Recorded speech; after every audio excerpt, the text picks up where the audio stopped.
मध्य प्रदेश की डॉक्टर मोहन यादव सरकार में जिस तरह से नए चेहरों को मंत्री बनाया गया है, उससे एक बार फिर भारतीय जनता पार्टी के केंद्रीय नेतृत्व ने साफ कर दिया है कि ये परंपरागत भाजपा नहीं है, बल्कि नए दौर की बदलती भाजपा है। शिवराज सरकार में मंत्री रहे 19 चेहरे विधानसभा चुनाव जीते। इसमें मोहन यादव, जगदीश देवड़ा और राजेंद्र शुक्ला भी शामिल हैं। यादव मुख्यमंत्री हैं, देवड़ा और शुक्ला उप मुख्यमंत्री हैं। बाकी 16 में से 6 को ही कैबिनेट में जगह मिली है। 10 मंत्री पद की शपथ के लिए कॉल का इंतजार ही करते रह गए। ये सभी 10 नेता चुनावी राजनीति के वरिष्ठ खिलाड़ी हैं। इनमें से कई तो ऐसे हैं जो कम से कम 4 बार चुनाव जीते। मतलब साफ है, सीनियरिटी अब पद की गारंटी नहीं है। नए को मौका देने के लिए पुराने को पीछे हटा दिया जाएगा। कई नेताओं को दरकिनार किया गया है। इनमें 9 बार के विधायक गोपाल भार्गव, 7 बार के विधायक बिसाहू लाल सिंह, 6 बार की विधायक मीना सिंह, 5 बार के विधायक प्रभुराम चौधरी, ओम प्रकाश सकलेचा, भूपेंद्र सिंह शामिल हैं। इसके अलावा 4 बार के विधायक हरदीप सिंह डंग, ब्रजेंद्र प्रताप सिंह और ब्रजेंद्र यादव भी शामिल हैं।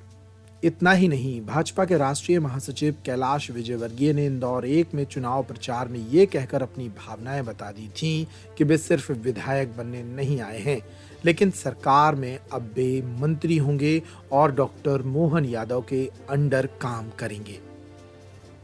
पार्टी ने उन्हें मंत्री बनाकर मैसेज दिया है कि कद की बजाय पार्टी की जरूरत के मुताबिक ही काम दिया जाएगा। केंद्रीय मंत्री रहे और अब मोहन यादव सरकार में मंत्री बनकर प्रहलाद पटेल भी साथ काम करेंगे। मंदसौर जिले के जावत से विधायक ओम प्रकाश सकलेचा पिछली सरकार में मंत्री थे, लेकिन इस बार उन्हें हटा दिया गया है।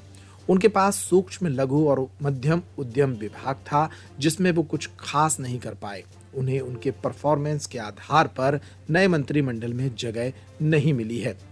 इसी के साथ नवीन एवं नवकरणीय ऊर्जा व पर्यावरण मंत्री हरदीप सिंह डंग का विभाग कुछ नवीन नहीं कर पाया, जबकि सोलर एनर्जी के क्षेत्र में काफी स्कोप था। दोनों अब मंत्री नहीं बने हैं। शिवराज सरकार में आदिवासी महिला चेहरा मीना सिंह पर भ्रष्टाचार के गंभीर आरोप लगे। आरोप भी आदिवासियों की ओर से लगे। लोग सड़क पर उतरे, डटे रहे। मंत्री के खिलाफ आंदोलन था, इसलिए पुलिस ने सख्ती की सीमाएं लांघी। नतीजा, प्रदर्शन काबू में आने की जगह और हिंसक हो गया।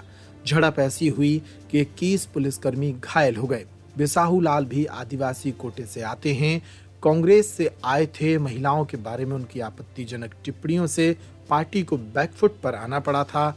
दोनों को इस बार आउट कर दिया गया है। पहली बार के विधायक मंत्री बन सकते हैं। छत्तीसगढ़ में ये साबित किया था और अब मध्य प्रदेश में भी ऐसा ही हुआ है। नई नई विधायक बनी राधा सिंह, संपतिया उइके, प्रतिमा बागरी, नरेंद्र शिवाजी पटेल और दिलीप अहिरवार मंत्री बन गए। प्रतिमा सबसे कम उम्र यानी 35 साल में ही मंत्री बन गई। उनके चयन में जातिगत समीकरण के साथ ही पर्सनल प्रोफाइल भी देखी गई।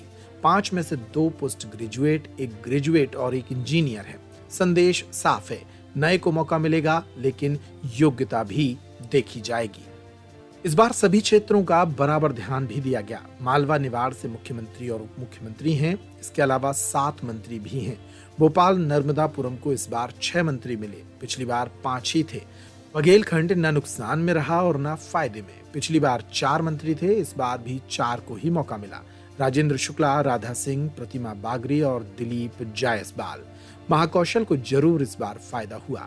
शिवराज सरकार में एक ही मंत्री राज्य मंत्री स्वतंत्र प्रभार के तौर पर रामकिशोर कावरे थे। इस बार यहां से प्रहलाद पटेल, राकेश सिंह, संपतिया उइके और राव उदय प्रताप सिंह बनाए गए हैं।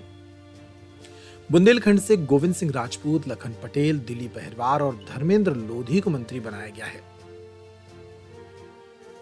मंत्रिमंडल को लेकर इस फॉर्मूले पर भी चर्चा हो रही थी कि लोकसभा की सीटों के हिसाब से मंत्री बनाए जाएंगे, लेकिन ऐसा कुछ नहीं दिखा। मुख्यमंत्री, 2 उप मुख्यमंत्री और 28 मंत्री जिन विधानसभा क्षेत्रों से आते हैं, उनमें 22 लोकसभा सीटें ही कवर हो रही हैं। वहीं रतलाम तथा होशंगाबाद संसदीय क्षेत्र से 3-3 मंत्री बनाए गए हैं। ग्वालियर, दमोह, राजगढ़ और इंदौर संसदीय क्षेत्र से 2-2 मंत्री बनाए गए हैं। जाहिर है लोकसभा सीटों के फॉर्मूले को तवज्जो नहीं दी गई। वजह लोकसभा चुनाव में तो एकमात्र चेहरा मोदी ही होंगे। इस बार 5 महिलाओं को भी मंत्री बनाया गया है, तो उप मुख्यमंत्री समेत 30 मंत्री हैं। इस हिसाब से कैबिनेट में महिलाओं की हिस्सेदारी 7% है। शिवराज सरकार में 3 महिला मंत्री थीं, जबकि 33 मंत्री थे, यानी कुल 9% हिस्सेदारी रही। मंत्रिमंडल में सबसे चौंकाने वाली बात रही शिवराज सरकार में मंत्री रहे भूपेंद्र सिंह और गोपाल भार्गव को मंत्री न बनाए जाना। दोनों सागर जिले से आते हैं, दोनों की राजनीतिक प्रतिद्वंदिता भी जाहिर है। इस बार दोनों को मंत्री नहीं बनाया गया है। कैलाश विजयवर्गीय मोहन सरकार के मंत्रिमंडल में शामिल होने के बाद भाजपा के राष्ट्रीय महामंत्री के पद से इस्तीफा दे सकते हैं।